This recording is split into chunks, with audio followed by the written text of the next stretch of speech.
নমস্কার বন্ধুরা, ডোনার রান্নাঘরে আপনাদের সকলকে স্বাগত জানাই।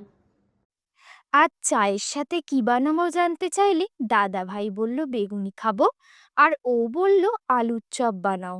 আমি পড়লাম মহা বিপদে, তখন বুদ্ধি খাটিয়ে এই স্ন্যাক্সটা বানিয়ে ফেললাম। প্রথমে একটা বড় সাইজের বেগুনকে এইরকম পাতলা পাতলা করে কেটে নিলাম। তারপর কিছুটা নর্মাল টেম্পারেচারের জল নিয়ে তার মধ্যে 1 চামচ লবণ মিশিয়ে বেগুনের স্লাইসগুলো তার মধ্যে ডুবিয়ে রাখলাম।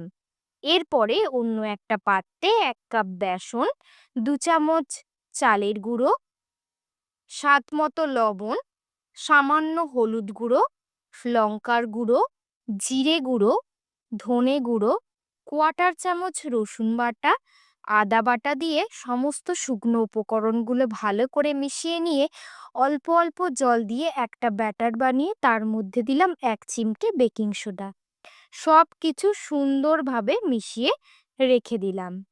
এরপরে একটা ফ্রাইং প্যানে অল্প জিরে ফোড়ন দিয়ে তার মধ্যে দুটো পেঁয়াজ কুচি দিয়ে পেঁয়াজটা হালকা ভেজে নিয়ে তার মধ্যে দিলাম 1 চামচ রসুন বাটা, 1 চামচ আদা বাটা, একটা টমেটো কুচি, 3টে কাঁচা লঙ্কা কুচি, স্বাদ মতো লবণ, 1/2 চামচ হলুদ গুঁড়ো, অল্প লঙ্কার গুঁড়ো, সামান্য ধনে গুঁড়ো, জিরে গুঁড়ো দিয়ে মশলাটা নাড়াচাড়া করে একটু জল দিয়ে ঢাকা দিয়ে দিলাম, মশলাটা যাতে পুড়ে না যায়।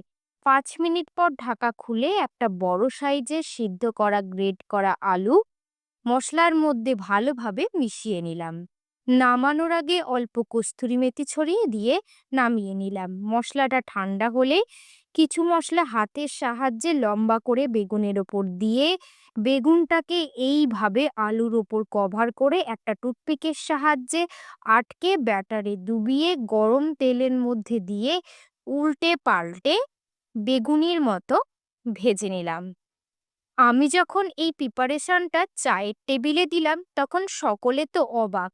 আপনারাও এইভাবে বানিয়ে সকলকে তাক লাগিয়ে দিন। ভিডিওটি ভালো লেগে থাকলে অবশ্যই লাইক, শেয়ার এবং কমেন্ট করবেন। আর আপনি যদি আমার প্রোফাইলে নতুন হয়ে থাকেন প্রোফাইলটিকে ফলো করে দেবেন।